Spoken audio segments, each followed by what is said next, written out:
Sumainyo ang Panginoon. At sumayo rin. Ang mabuting balita ng Panginoon ayon kay San Lucas. Papuri sa iyo, Panginoon.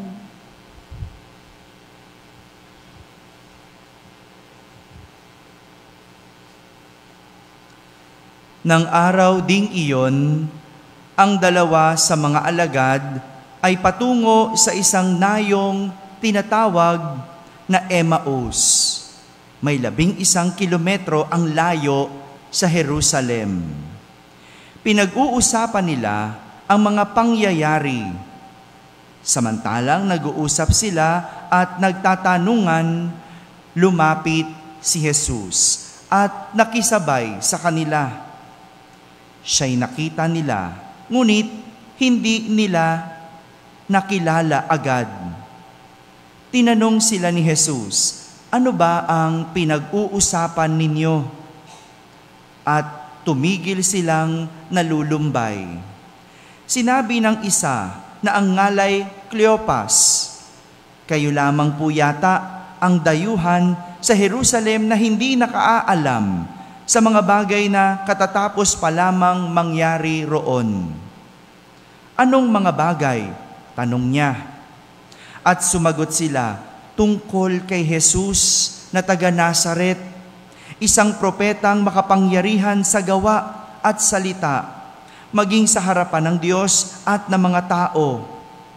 Isinakdal siya ng aming mga punong saserdote at mga pinuno upang mahatulang mamatay, at siya ay ipinako sa krus. Siya pa naman ang inaasahan naming magpapalaya sa Israel. Hindi lamang yan, 3 araw na ngayon mula nang mangyari ito. Nabigla kami sa ibinalita ng ilan sa mga babaeng kasamahan namin. Maagang maaga raw silang nagpunta sa libingan at di nila natagpuan ang kanyang bangkay. Nagbalik sila at ang sabi ay nakakita raw sila ng isang pangitain, mga anghel na nagsabing buhay si Jesus. Pumunta rin sa libingan ang ilan sa mga kasama namin at gayon nga ang natagpuan nila. Ngunit hindi nila nakita si Jesus.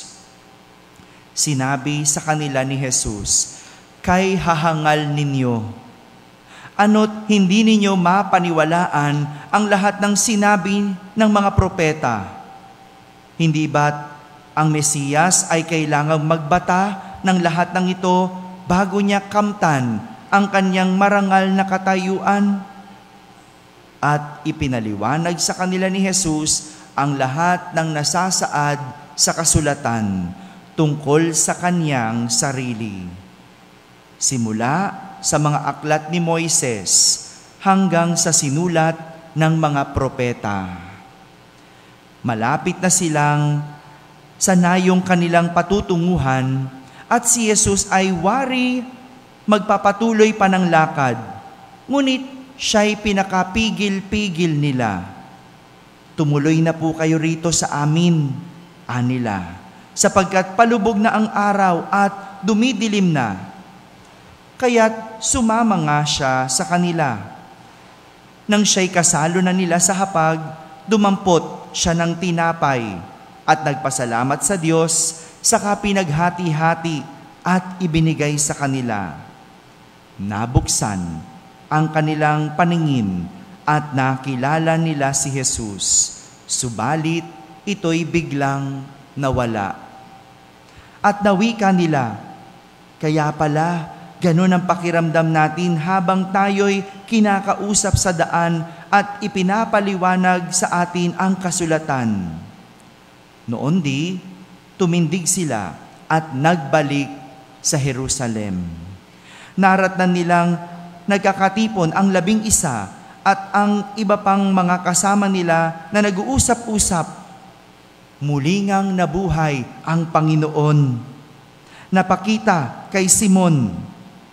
At isinalaysay naman ng dalawa ang nangyari sa daan at kung paano nila siyang nakilala ng paghati-hatiin niya ang tinapay.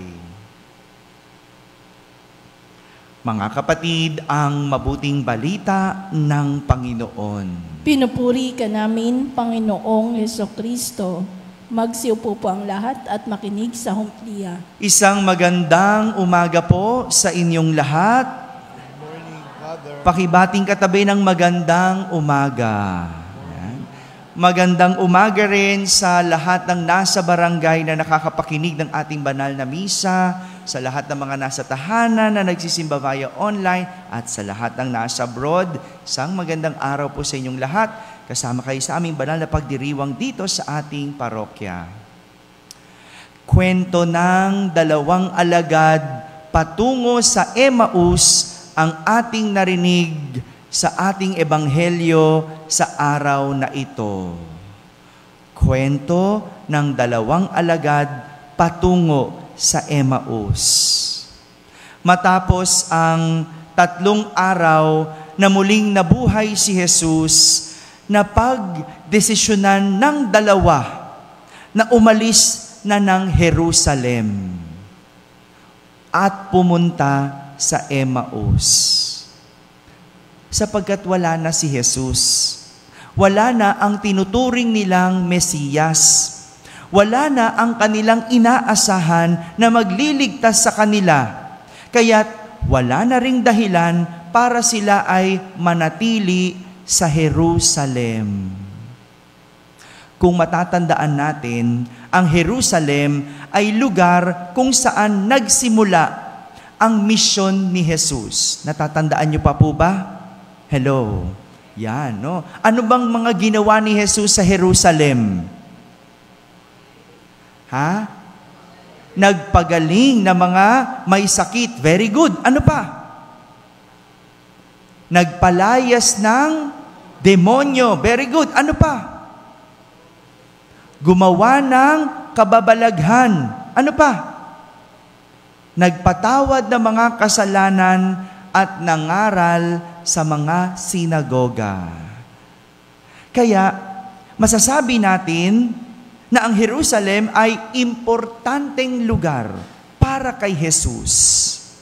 Dito nga niya nakatagpo ang marami niyang tagasunod, kasama na ang dalawang alagad na patungong Emmaus. Ngunit para sa dalawang alagad, hindi na mahalaga sa kanila ang Jerusalem sapagkat wala na si Jesus. Kaya iniwan nila ito at pumunta sa Emmaus. Dala ang kanilang kalungkutan at pagkabigo, dala ang kanilang frustrations. Sila ay naglakad ng 11 kilometro palayo sa Jerusalem. Tingnan nyo, no? Nawala lang si Jesus, nag-iba na ng daan ang mga alagad. Hello? Di ba? Porque hindi na nila kasama si Jesus, ayaw na nilang manatili sa lugar na importante kay Jesus. Iniwan na nila ang lugar kung saan sana ipinagpatuloy nila ang misyon ni Jesus. Hindi ba? Bago umalis si Jesus, nagbilin siya.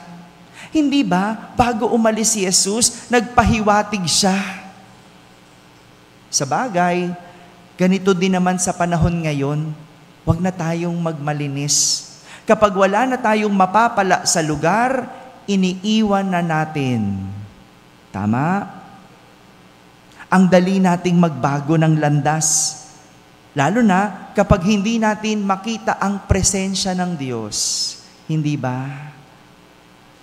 Alam nyo, yung mga batang empleyado ngayon, no? Yung mga kabataang empleyado ngayon, yung mga fresh graduate, ganyan, no? Ang bilis nilang magpalit ng trabaho. Ba't ganun? No? Yung pagkatas ng 1 buwan, parang nagsasawa na. Pagkatapos ng 1 taon, maregular lang, no? Parang gusto na agad lumipat. No? Di ba? Ang bilis. Kaya hindi tayo magtaka kung bakit ang bilis din magpalit ng relasyon. Hello. Diba? Kapag wala ka ng mapala, lipat.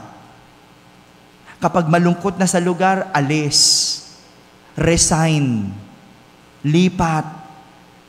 Gaya ng mga tumalikod sa ating simbahan, hindi ba? At napunta na sa iba. Yung mga nagpakalayo dahil lang nagtampo sa Diyos, hindi na tayo magtaka. Kaya hindi rin kataka-taka kung bakit hindi nakuha ng mga alagad na manatili sa Jerusalem. At hindi na rin tayo magtataka kung bakit hindi namukaan ng mga alagad si Jesus kahit nakasabay nilang naglalakad at kausap nila 11 kilometro. Gano'n nyo ba tagal lakarin ang 11 kilometro? Siguro may 1 oras, no? Kung natural lang na lakad, di ba? Kung di ka nagmamadali, di ba? At kung malungkot ka pa, di ba? No? May sinisipa-sipa ka pang lata, di ba? Siguro mabagal-bagal, no? Kung may kakwentuhan ka, siguro ang tagal maglakad, di ba? Pero hindi nila namukaan. Bakit? Dahil iniisip pa rin nila ang nangyaring pagkawala ni Jesus. Parang yung mga babae sa kwento nating kahapon, naalala nyo? Yung mga nandito, ano ba nangyari? Di ba, hindi nila nakilala si Jesus, kausap na niya si Jesus, hindi niya nakilala, akala niya hardinero, tagapag-alaga ng halamanan, dahil masyado siyang nakatuon sa kanyang nararamdaman. Pero ang maganda sa kwento natin ngayon, hindi man nila nakilala si Jesus, kasama pa din nila si Jesus sa paglalakad. Akala nila iniwan na sila ni Jesus, pero kasama nila si Jesus. Akala nila wala na si Jesus, pero sinabayan pa rin sila ni Jesus sa paglalakad. Di ba? Kaya nga sila umalis sa Jerusalem wala na si Jesus. Yun ang akala nila. Pero ang hindi nila alam at hindi nila nalalaman, kasabay nila si Jesus habang sila'y nalulungkot, habang sila'y naglalakad palayo, habang sila'y nag-iiba ng daan. At sa huli, nang makilala nila si Jesus, ito rin ang maganda sa mga alagad.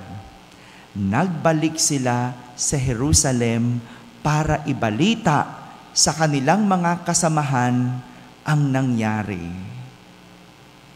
Ito ang nais ipakita ng ating ebanghelyo sa araw na ito, na sa daan ng ating buhay, may mga pagkakataon man tayo na nagpapakalayo-layo o nag-iiba ng daan, hindi tayo iniiwan at hindi tayo pinababayaan ng Diyos, kundi tayo ay sinasabayan.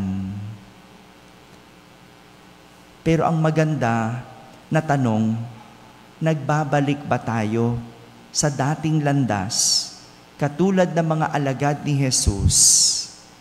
Yun ang magandang tanong.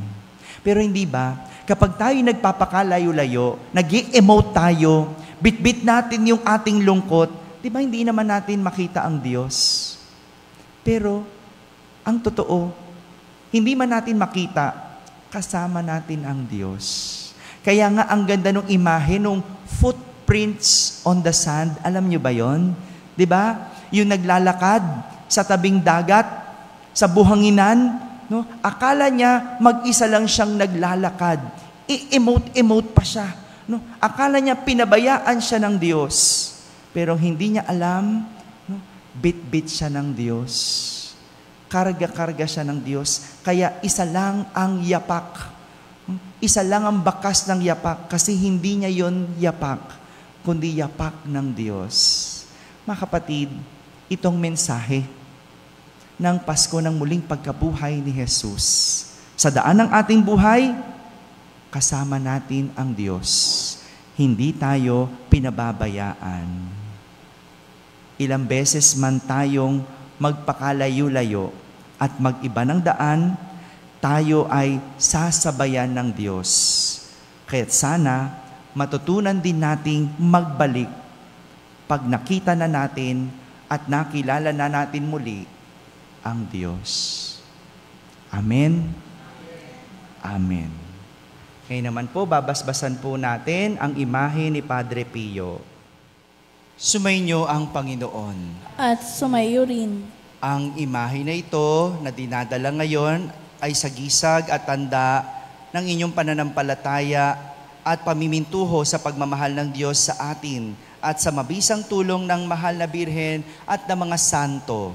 Hinihiling natin ang grasya at pagpapala ng Diyos sa imaheng ito upang ang ating buhay ay maangkop at maayon sa mga halimbawa at aral ni Jesus at ng santong ito na si Padre Pio. Sikapin nating mabuhay bilang mabubuting Kristiyano na tumutupad ng mga tungkulin sa Diyos at sa kapwa upang maging mabisa ang ating mga panalangin at pananampalataya.